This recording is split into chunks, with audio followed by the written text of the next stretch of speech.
Dear students, अस्सलाम वालेकुम। हम क्लास 4 के इंग्लिश का चैप्टर जो है रिटन इन मार्च एक पोएम थी, तो हमने ये कंप्लीट की। इसके हमने कुछ क्वेश्चंस भी किए हैं।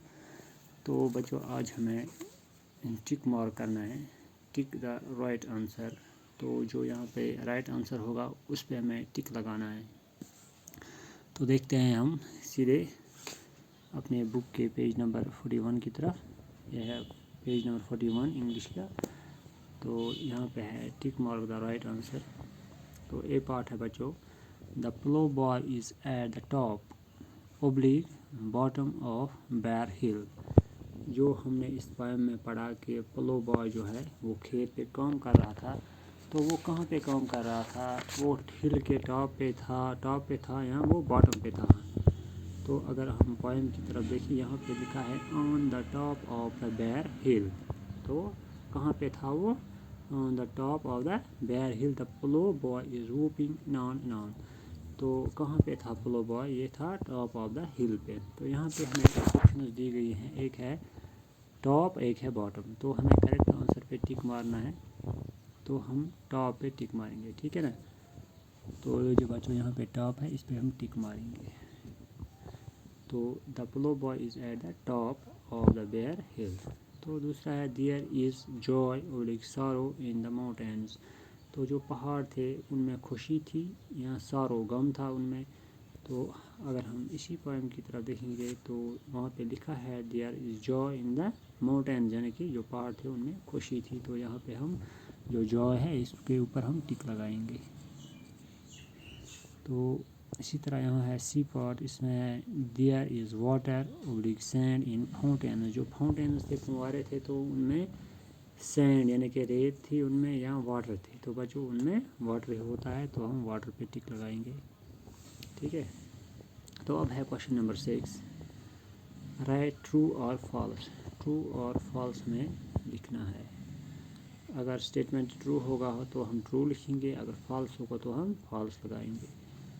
तो there is no water in the stream. जो इसमें नदियाँ थी, ये कह रहा है कि उनमें पानी नहीं था। तो अगर ये सही कह रहा है तो हम ट्रू लगाएंगे, अगर ये गलत कह रहा है तो हम फॉल्स लगाएंगे। क्योंकि हमने पोएम में पढ़ा जो स्ट्रीम्स थी वो फुल ऑफ वाटर थी, उनमें पानी बह रहा था। तो there was water in the stream, पर ये लिखता है देयर वाज नो वाटर।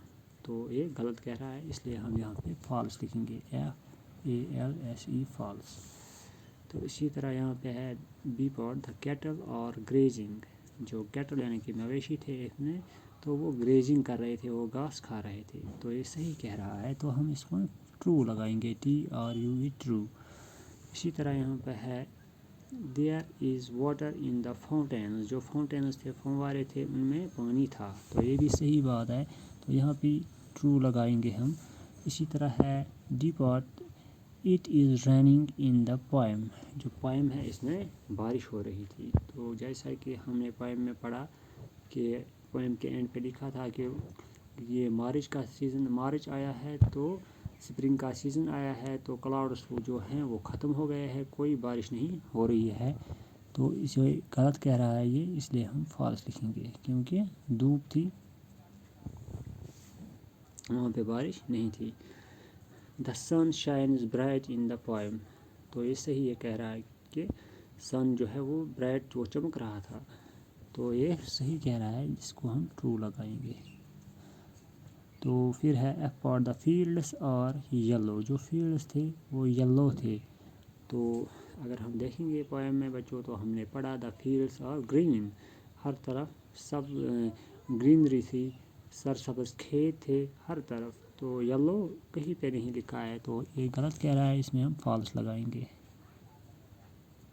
इसी तरह जी पार्ट है, it is snowing in the poem. Poem में जो है वो स्नो यानी कि बर्फ़ पड़ रही थी, लेकिन गलत कह रहा है क्योंकि बर्फ़ का मौसम ख़त्म हुआ था, स्प्रिंग का सीज़न आया है, तो धूप खिली थी, इसलिए इसमें फॉल्स आएगा, ठीक है बच्चों। तो ये हमने क्वेश्चन नंबर 5 और 6 आज किया, तो इसी के साथ ये कंप्लीट हो गया। तो कल हम इसके आगे करेंगे। Thank you.